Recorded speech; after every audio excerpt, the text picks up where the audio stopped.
अस्सलाम वालेकुम, नमस्कार। मैं समीर सैयद और आप देख रहे हैं नजर इंडिया न्यूज। इस वक्त मैं मौजूद हूं मालूनी में फेमस समाज सेविका बेबी आपा के पास में, जो कांग्रेस की जो है एक सोशल वर्कर भी हैं और एक कार्यकर्ता भी हैं। इनसे हम जो है यहाँ पर महाराष्ट्र के अंदर लगाए गए लॉकडाउन को लेकर के और जनाब असलम शेख जो पालक मंत्री हैं उनको लेकर के कुछ चर्चा करेंगे। आइए हम उनकी ही जबानी सुनते हैं कि लॉकडाउन को लेकर के उन्होंने क्या कहा है। बेबी आपा जी, जैसे कि हमने आपको देखा है कि आप समाज सेविका हैं और मलाड मालवनी के बारे में आपने काफ़ी कुछ किया है।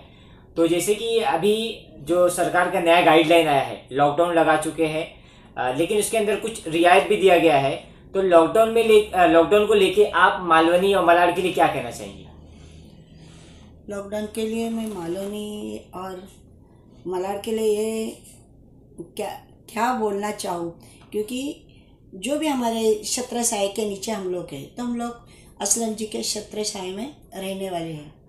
जो भी असलम से करते हैं हमारे, वो सोच समझ के कुछ कदम उठाए हुए गए या सोच समझ के उन्होंने हमारे बारे में सोचे होंगे, हमारे एरिया के बारे में सोचे होंगे, क्योंकि मालवनी के अंदर असलम शेख के सिवा इधर किसका ही कुछ चलता नहीं है।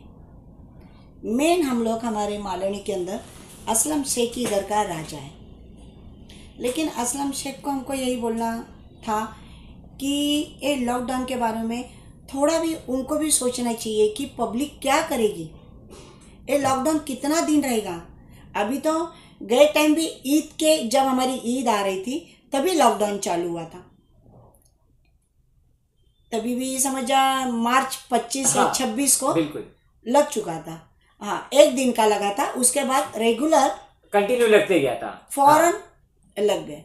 लेकिन उस वक्त हमको असलम शेख जी ने बहुत संभाला। हमारे जितनी भी मालवनी की पब्लिक है और बाहर की भी हो सकती, लेकिन बाहर हम लोग जा नहीं पाए थे। जो मालवनी के अंदर हमने असलम भाई ने जो कार्य किया है, खाना पहुंचाना, दवा पहुंचाना, फ्रूट पहुंचाना, कपड़े पहुंचाना, ये जो असलम भाई ने किए थे गए लॉकडाउन में, वो आज तक हम लोग भूल नहीं पाए। हर लोग के घर के अंदर राशन देना, पूछना है कि कैसे है, क्या है, आपकी तबीयत कैसी है, अगर तुमको तकलीफ़ है तो तुम मुझे कांटेक्ट करो, मैं हॉस्पिटल में एडमिट करूँगा। हर चीज़ के उन्होंने सुविधा किया था। लेकिन ये लॉकडाउन तो कुछ समझ में नहीं आ रहा है, लॉकडाउन कौन सा है। ये हम लोग खुद ही इससे परेशान हुए। और आजकल पब्लिक के पास पैसा नहीं है, भूखमारी हो रही है, वापस पब्लिक गाँव भाग रही है। तो कैसा है हमारा ये देश, कैसा रहेगा? और कौन सा ये कोरोना है, वो तो हमको समझ में नहीं आ रही है। कोरोना क्या है? जैसे कि आपने बेबी आपा जी, जैसे आपने बात कहा असलम शेख जी की, तो असलम शेख जी जो है वो मुंबई के पालक मंत्री है, जो कि 3 टाइम के एमएलए और अभी पालक मंत्री, कैबिनेट मिनिस्टर हो चुके हैं महाराष्ट्र के। तो असलम शेख जी आप उनकी जो है खास मतलब एक बोलते हैं समाज सेविका में आती है, आपको बहुत मानते भी असलम शेख जी है, हमने भी देखा है। तो आप असलम शेख जी से आप क्यों नहीं निवेदन करती हैं कि जो लॉकडाउन लगा है वो काफ़ी लोगों को उसके अंदर राहत मिली है, लेकिन कुछ ऐसे भी तबके लोग हैं जिनको राहत नहीं मिली, जैसे कि जो सलून वाले हैं उनको बंद करने का आदेश है, और जो छोटे तबके के लोग हैं जैसे टेलर हो जाते हैं, टेलरिंग जो करते हैं उनको बंद करने का आदेश है, जो बार्बर होता है, जो ब्यूटी पार्लर है उनको बंद करने का आदेश है। सो ऐसे लोगों को राहत कैसे मिलेगी? आप क्या कहना चाहेंगे इसके लिए असलम शेख जी को? मैं ये बोलना चाहती हूँ कि ये जो सरकार जो बनी है, ये मिली जुली सरकार मिली है, महाविकास आघाड़ी की बनी है। अभी कांग्रेस है, शिवसेना है और अपना राष्ट्रवादी, ये तीनों भी है। हाँ। ये तीनों मिलके सरकार चला रही है। और उसमें हमारे असलम जी जवान नेता है, शरद पवार जी है, उदय ठाकरे जी है। तो हमारे असलम शेख मिलजुल के जो लोग बात करते होंगे या उनकी मीटिंग होती होगी, तो उसमें हमारे असलम शेख अकेले नहीं होंगे कि वो अपना मतलब स्वार्थ पाने के लिए ये काम करते होंगे। ये तीनों सरकार मिलके ही काम करती है ना, तीनों सरकार मिलके। उसमें तो सबसे बड़े शरद पवार माना जाते हैं, बिल्कुल, क्योंकि उन्होंने बहुत टाइम मतलब वो कांग्रेस में बड़ा है, राजनीतिक गुरु भी माना जाता है शरद पवार। और हमारे असलम जी अब भी पालक मंत्री बने। पहले तो हमारे एमएलए रह चुके हैं। बिल्कुल, हाँ 1 साल हुआ है लगभग। हाँ, तो अभी वो पालक मंत्री बन चुके हैं। और ये मतलब जूने उदय ठाकरे बोलो, शरद पवार जी बोलो, हर लोग ये जूने खिलाड़ी है, बिल्कुल ये जूने खिलाड़ी। और हमारे ये मैदान के अंदर हमारे असलम जी अभी उतरे हैं, अभी उतरे, तो उनका भी एक टाइम आ जाएगा और आने वाला है, क्योंकि असलम जी के जैसा नेता इस देश के लिए बहुत ज़रूरी है, जो ज़्यादा करके मतलब लोगों के भलाई के बारे में सोचते हैं। क्योंकि हमारे असलम जी नगर सेवक थे, एमएलए थे, अब एक मंत्री है, कैबिनेट मंत्री है, पालक मंत्री है, तो उन्होंने गरीबी भी देखी है। गरीबी से गरीबी हाँ, मतलब गरीबी से जो उठकर नगर आए सेवक हैं। होता है गरीबी माना जाता हाँ। है, नहीं रोड बाथरूम है वो सब देखना, पहला वो उन्होंने किया है, फिर बाद में ऊपर आके उन्होंने एमएलए का किया है। तो एमएलए में कभी भी उन्होंने हमको ऐसा नहीं देखा है कि एक कैसा घमंडी नेता हाँ, होते हैं। हाँ, बिल्कुल एक घमंड आ जाता है, घमंड आता है, पावर इंसान में हाँ, पावर आता है तो एक हाँ, घमंड आता है। बिल्कुल तो हमको असलम जी के ऊपर कभी एक घमंड हमने देखा ही नहीं, कभी नहीं देखा कि असलम शेख एक घमंडी है। ये हमारे में मिला जुला एक हमारा प्यारा नेता है, और हम लोग जो बोलते वही करते। और हम लोग तो यही सोचते हैं कि हमारे असलम जी इतने ऊपर चढ़े, इतने ऊपर चढ़े और चढ़ेंगे इंशाल्लाह, वो ज़रूर इतने बड़े नेता बनेंगे। और मैं तो ये चाहती, मैंने उनको एक बार ऐसा भी बोल चुकी थी जब एमएलए में जीत गए थे कि भाई तुम अगर प्राइम मिनिस्टर बनेंगे तो हमको याद करेंगे क्या नहीं। अरे बोले बेबी तू कुछ भी बोलती है। बोली नहीं भाई, कभी तू प्राइम मिनिस्टर बन जाएगी तू तो हमको याद रखेगी क्या नहीं। लेकिन हमको इतना भी मालूम है, अगर हमारे असलम शेख प्राइम मिनिस्टर भी बनेंगे तो हमारे मालवनी के जनता को कभी नहीं भूल पाएंगे। बेबी जी, जैसे कि हमें भी मालवनी मलाड से कॉल आता है कि यहाँ पे जो है स्कूलों की धांधली होती है, जो कि अभी लगभग स्कूल बंदी है फिलहाल। तो स्कूल की फीस के लिए हमें फ़ोन भी आता है, और आप समाज सेविका है मलाड मालवनी की, आप बहुचर्चित है यहाँ पे। तो स्कूल के बारे में आप स्कूल को लेकर आप क्या कहेंगे जो यहाँ पे फीस मांगी जाती है, क्योंकि अभी कोरोना का समय है, ना किसी के पास पैसे है, और अभी फिर से लॉकडाउन लग चुका है। इसमें भी जो स्कूल की फीस मांगी जाती है, जो कि ना पढ़ाई की, ना स्कूल में बुलाया जाता है, ना पढ़ाई हो रही है, ऑनलाइन के थ्रू पढ़ाई किया जा रहा है। ऑनलाइन के थ्रू अगर मैं बात करूँ तो इसके अंदर नेट के चार्जेस भी देने पड़ते हैं, सब कुछ उसमें मोबाइल के थ्रू ही होता है। वो सब के अलावा भी फीस मांगा जाता है, वो भी एकदम दादागिरी से फीस मांगी जाती है कि अगर आप नहीं देंगे तो आपके बच्चे को आगे के जो टेस्ट वगैरह होते हैं या एग्जाम होते हैं हम नहीं ये देंगे। बात तो है।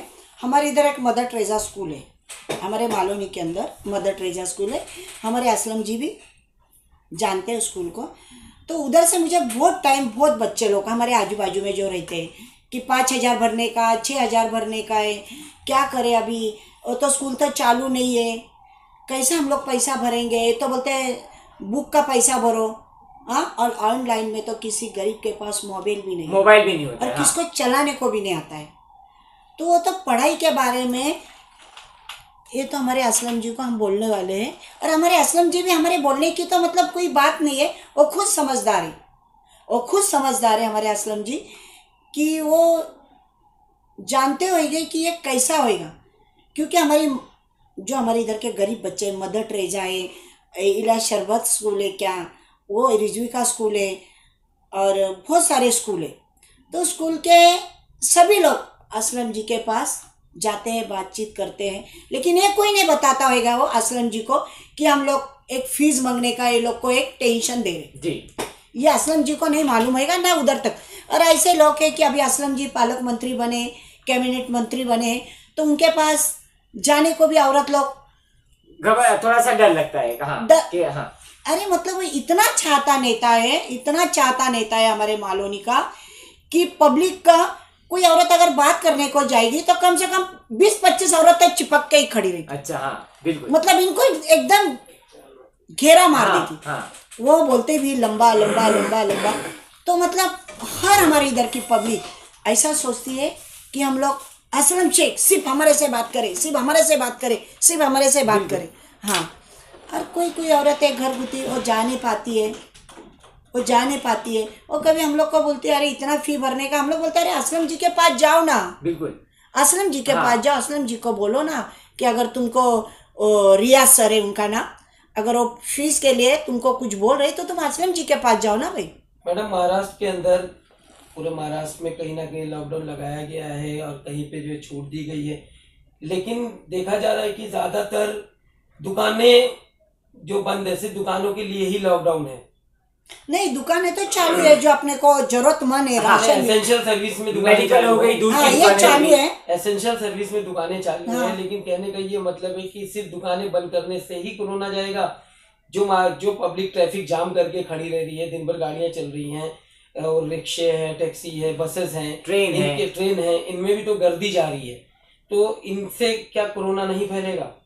और आपको क्या लगता है कि जो फैसला लिया गया है महाराष्ट्र के लिए, जो अभी नई गाइडलाइन नहीं है जिसके अंदर सभी की मंजूरी के साथ ये लॉकडाउन का निवारण निकाला गया है, लॉकडाउन निकाला गया है, जिसके अंदर असलम शेख जी की भी मौजूदगी थी सभी कैबिनेट में, तो आपको लगता है कि ये फैसला सही लिया गया है? ये फैसला तो सही नहीं लिया है, लेकिन क्या कर सकते हैं, उदय ठाकरे जी भी नहीं सोच रहा है।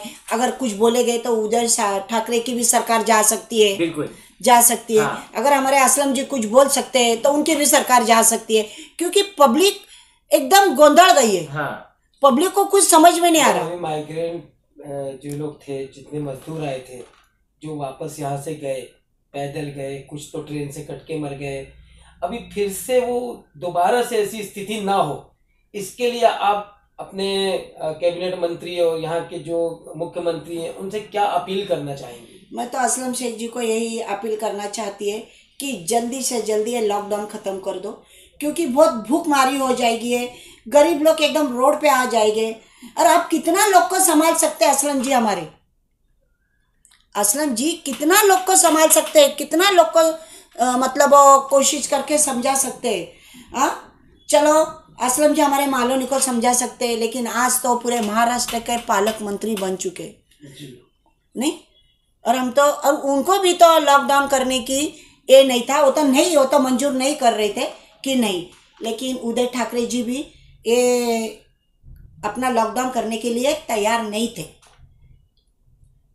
बिल्कुल तैयार नहीं थे ये लोग। लेकिन क्या करें, जो पेशेंट जो बढ़ रहे बिल्कुल उसके लिए वो लोग क्या करेंगे, लास्ट में तो भी ये लोग ने वो मिनी लॉकडाउन लगाए थे, तो भी पब्लिक नहीं मानी।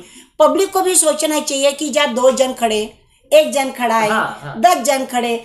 जब हमारे पालक मंत्री दादर गए थे तो उन्होंने बहुत भीड़ भाड़ देखी। दादर उन्होंने जो दौरा किया था असलम शेख जी ने, तो खुद बोले कि पब्लिक को कैसा समझाया जाए। और वो भाजी मार्केट है, बिल्कुल भाजी मार्केट में तो गर्दी होगी, फूल मार्केट है, कपड़े की मार्केट है।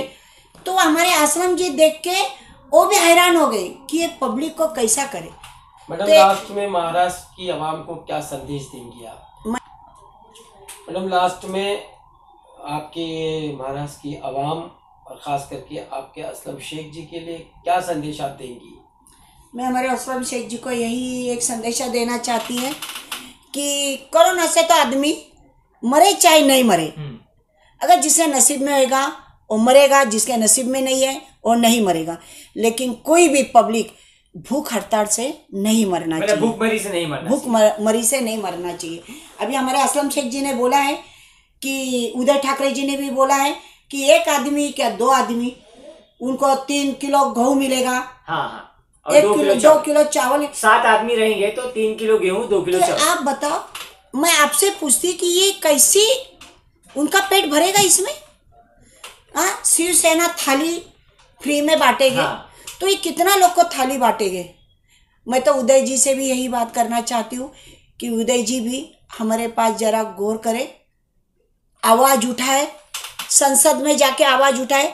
हमारे असलम शेख, मेरे को पूरा भरोसा है हमारे असलम शेख जी वो संसद में तो आवाज़ उठाएंगे जरूर, विधानसभा में। क्यों भाई, इतना तो अपने को मालूम नहीं उनको क्या बोलते हैं, संसद बोलते हैं, विधानसभा बोलते हैं। कुछ ऐसी आवाम में कुछ लोग ऐसे हैं जो बोलते हैं हमें मास्क नहीं लगाना है, हमें नहीं मालूम है कोरोना नहीं है। उनके लिए एक छोटा सा संदेश हमारे चैनल के जरिए लास्ट दे दीजिए, क्योंकि उनके दिमाग से ये निकल जाए कि ये वबा है। मैं तो ये तो मैंने अभी न्यूज़ में सुनी हूँ, न्यूज़ में कि राज ठाकरे बोलते हैं कि मैं मास्क नहीं लगाऊंगा। ना, उदय ठाकरे उनके भाई है नहीं, तो मैं ये सोचती कि मास्क लगाना बहुत ज़रूरी है और बहुत अच्छा है कि इसमें जो कोरोना में लपेट जाएंगे तो मास्क की वजह से तो बच सकते हैं। बिल्कुल।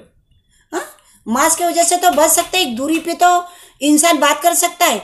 मैं मानती हूँ कि कोरोना है, लेकिन कोरोना का पालन भी तो पब्लिक ने करना चाहिए, तभी तो कोरोना टलेगा। तो ये नेता लोग क्या करेंगे अगर कोरोना बढ़ते जाएगा तो? हाँ, अगर ये अपने आप को सुरक्षित रखना चाहते हैं तो मास्क लगाना बहुत ज़रूरी है। और जनता चाहेगी तो कोरोना को भगा सकती है, क्योंकि जनता के हाथ में कोरोना को कैसा हैंडल करने का ये जनता ही सोच सकती है। और अगर जनता ये पालन करेगी तो ज़रूर कोरोना इधर से बॉम्बे से भाग जाएगा।